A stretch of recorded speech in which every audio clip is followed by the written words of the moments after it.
As we awaken to the fabricated matrix we've been living in, we've really been calling for a revolution, or an involution, a renegade, a change, a shift, or a levolution, as I like to call it.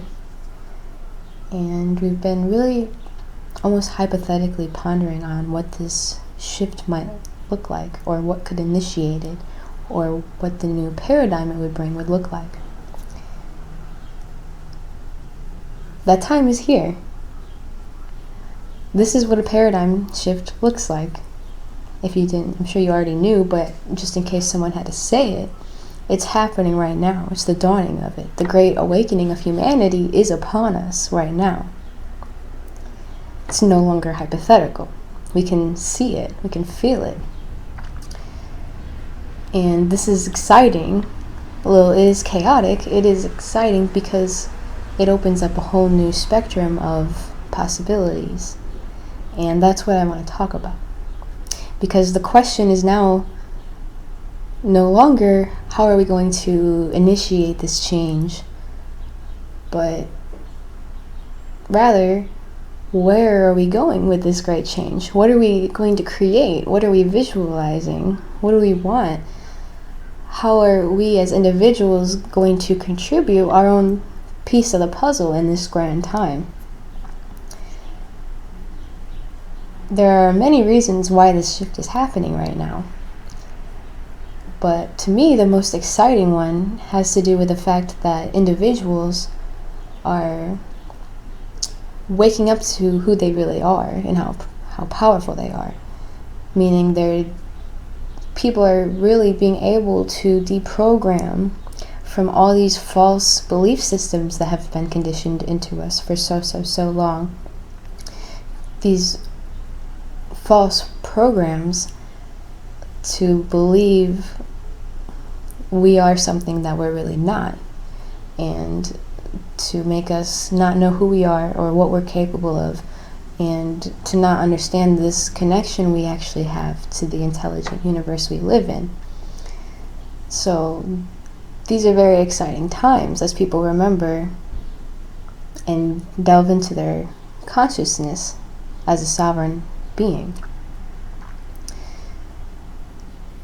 This is bringing out a very important truth about human beings, which is that we are creators of realities, and we always have been. But the difference between our role in the old paradigm and who we are in the new one is that in the old one, our creative abilities were being used unconsciously, and we were programmed not only for self-sabotage in many ways, but our creative abilities were being unconsciously hijacked and harnessed to create and perpetuate a false matrix, this fabricated reality that we didn't even really want to create, but we were manipulated to create it, and we created it. But now in the new paradigm, we are becoming conscious of this, and that is very good information to have, because it means that as we learn about who we really are and the abilities that we really have in our energy, we can deprogram and we can have the wisdom to see the truth and reprogram in our minds what we choose to experience. And we can use this to both consciously change our own personal lives and what we experience, and naturally it influenced the entire world around us in the whole collective of our species. And we really do have this power. It is very, very real, and the more you learn and the more you experience it, the more you know it's true. And it isn't to be underestimated in this grand shift. So all that being said, a really good point just to make that I'm going to be pointing out going forward is in agorism, we talk a lot about building the new, not getting so caught up in just fighting the old or destroying the old, but building a new and better way, because that's how you can really get things done. And this is also true energetically as well, for us to be concentrating more energy on what we want to create rather than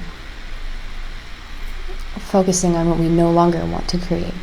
Because you will see the reflection in the world, and it's already happening. It's beginning to grow momentum now. We're witnessing this right now. As conscious creators of this new paradigm, it means that we are using our energy consciously again to positively influence ourselves and the world around us, which leaves a greater energetic imprint than we may realize just by our thoughts and feelings that we choose to vibrate at, to cultivate within ourselves. Because that's where it all begins, all the action. And that's why all this slavery is all based in the mind and in the emotions of human beings, because that's where it's really coming from. So in my last video, I talked about this a little bit and why it's so important for us to realize and let go then of all these false self-defeating programs, because there's this really active program in a lot of human beings of this pessimistic, doomsday, nihilistic, powerless, weak image of ourselves. And as creators of reality, even if we don't mean to, if that's what we're creating, if that's what we're believing, that is going to be true, because that's going to take the reality. It's a self-fulfilling prophecy, even though it's completely degenerating and it's not even realistic. It's not even a good idea. It's not even real in the sense of the truth. So now, because we know this, we can actually have a lot more freedom. Instead of cultivating these low self-fulfilling vibrations that not only make us miserable but feed into a whole collective nightmare, as pioneers, as people who understand this, we're this initial wave of people who instead, by their own free will, choose to cultivate high self-fulfilling vibrations. And we do visualize who we are and what we want to be in the world we want to see. Even if it isn't right now in this second, we can feel the truth and the excitement in knowing and trusting in ourselves and in our abilities and in our creations. This is again why it's so important to feel encouraged in these times and to let go of these self-deprecating belief systems and start programming. And there's many different ways to do this, and it might not be even as hard as you think over time. Put in some effort to program and cultivate things that you actually want, qualities that you actually want to see in yourself and experience. And it's true, and you can do that. It's real.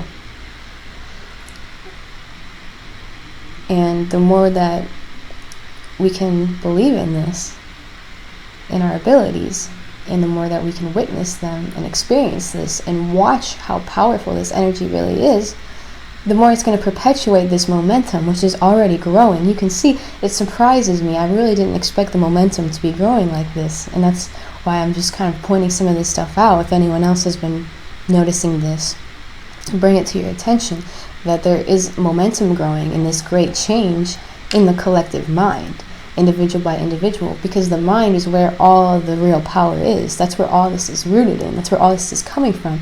That's where the real challenge is right now, is in the mind. So by being aware of this and taking power into our own minds by our own will and emanating these higher vibrations, we're really starting to create a more positive timeline for all of humanity.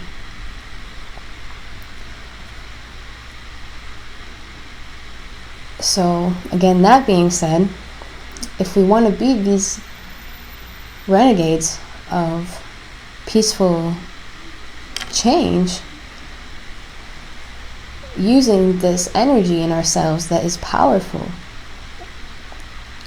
if we want to be consistent in our high principles then of freedom and peace and liberty for all, it's worth acknowledging that self-discovery is an indispensable tool, because creating this vision, it's going to be very important if it's true, if it's truly a better world, that those creating it now have the wisdom and knowledge and compassion and harmony and love and humility, because these are just a few things that they're not just words that somebody made up. Like, these are real forces. These are real vibrational forces that you can summon in yourself, and they're very powerful in manifesting dreams, especially such a grand one that we are co-creating together. Being these pioneers, it's just worth pointing out that we shouldn't be ignorant or morally weak if we're really trying to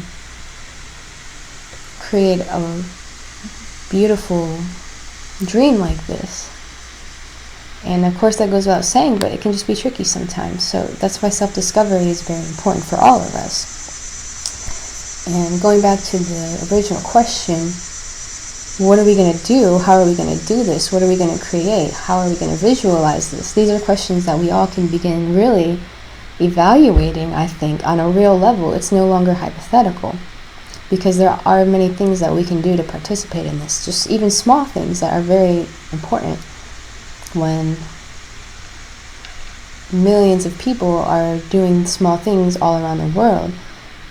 There's a lot of momentum in that, and that's really where our strengths are, because it really is the people that are creating all of this. So again, it's all in the mind, but I'm kind of going on a tangent here. So I have a few ideas just to start getting some inspiration out on what we can really begin to do. So the first one is, I've already kind of said, evolve yourself, deprogram from the matrix that is disempowering and fatal to the human soul and completely artificially fabricated, and program consciously the ideas and the beliefs and the vibrations that you want to be and experience and emanate, of peace and truth and love and intelligence and wisdom and intuition and innovation, etc. Because as a conscious creator, that's your responsibility. And then another idea I want to delve into is to continue on a deeper level to evaluate our visions and our actions in community building, both on small and large levels, because this is the art of how we're going to live together in harmony. And I think it's really something to start thinking about, and we have been thinking about it, but I mean, it's really getting closer to that time where we can start actualizing these kinds of things. And it's something anyone can participate in. People are beginning to really question and even reject the current federal system of government. I really can see it. I can't even believe how things are starting to unfold. So you really can see that to some degree a lot of people are starting to question and reject this. There is a lot of unrest coming up. And this takes us back to building the new. Because even if the system was to completely collapse right now, if there was no education, no knowledge, and no wisdom of any other kind of order for us to live together in, it would be potentially catastrophic. And it could descend right back into the same system or worse. Or someone else could try to take control, and so on, if people aren't really educated on the ways of voluntary communities. So that's, I think, something really important to start thinking about and talking about and building, because building is going to be, I think, the most effective way to educate people, because that way they can actually see it and see it's possible, see real models of this. And there's thousands of these models all over the world, again, on small and grand levels.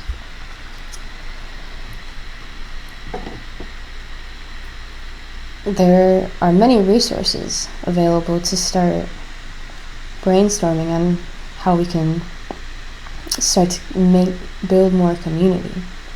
And I'm going to leave some below. Derek often talks about freedom cells, and that's perfect. That's a really great way to start building some kind of community. So before I start talking about some examples in this, I just want to make a quick point that I feel might be important, again, when it comes to having wisdom in this emerging paradigm. In the market of voluntary governance, because there is already a market of many different kinds of voluntary governances, in this, there are going to be a variety of many different ideas, many different kinds of societies and policies and practices and laws and agreements and so on. There will never be just one way. There's not one right way to anarchy. It's a market, because different people are going to resonate with different ways of living together. And there's nothing wrong with that. That's really what we want, for people to have this freedom to create and experiment with different ways of doing this.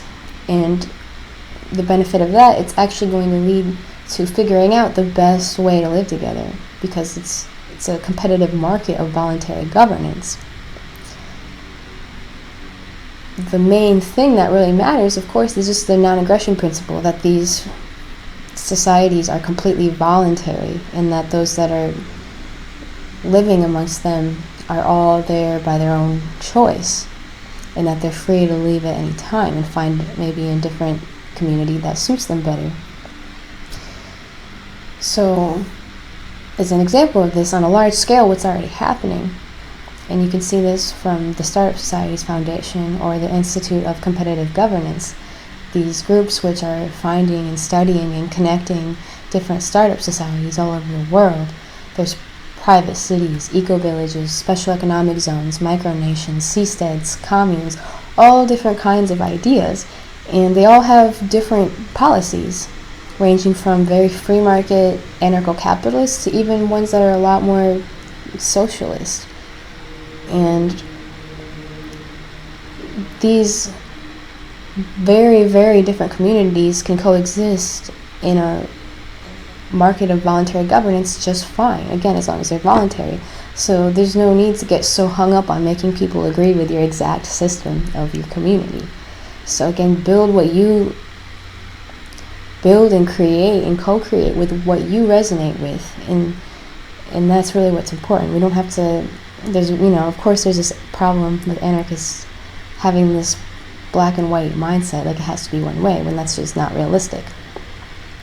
And also, by having all these different communities, you get to test out all these different ideas and all these different policies and see what really works for different people.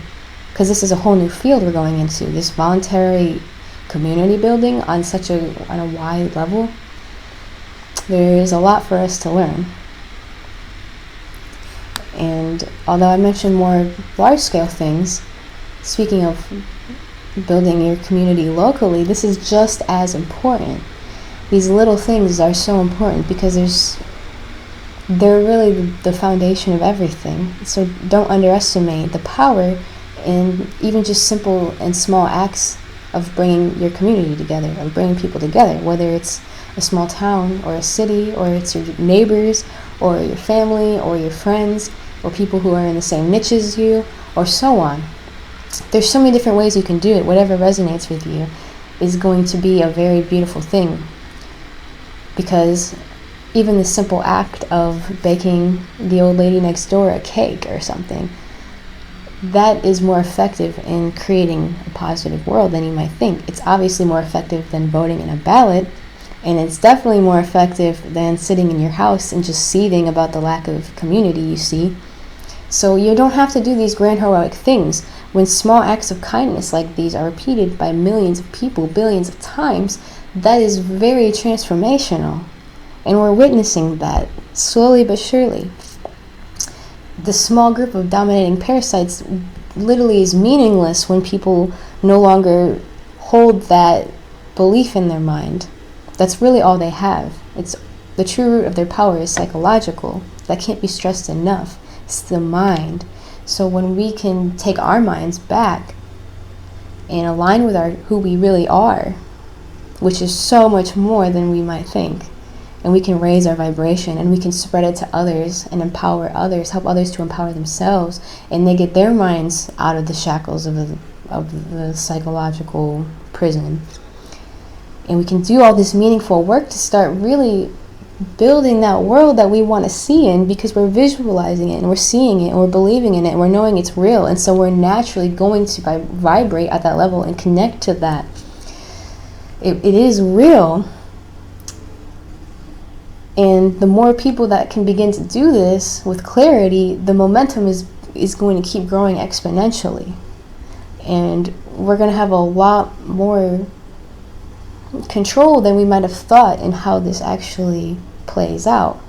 It might not be this transition might not have to be so chaotic if people can really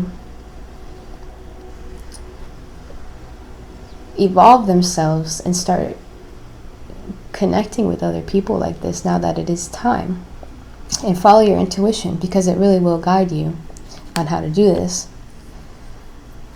So thanks for listening. That's really wraps it up. To conclude, it's just, we really have so much more power than we might realize, and not only over our individual lives, but naturally our energy is going to influence the whole human collective field, and it's going to do it whether you mean to or not. So just something to think about, something to work on maybe, and you really will start to see the change reflect, because we are in this time. It's a very exciting time.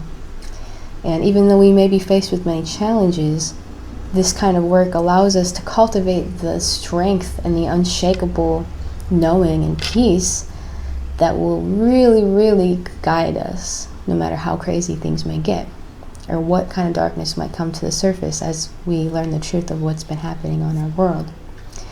So again, thanks for listening. I hope this was some food for thought. I hope that I could pass on all the love I feel for all of you. Peace.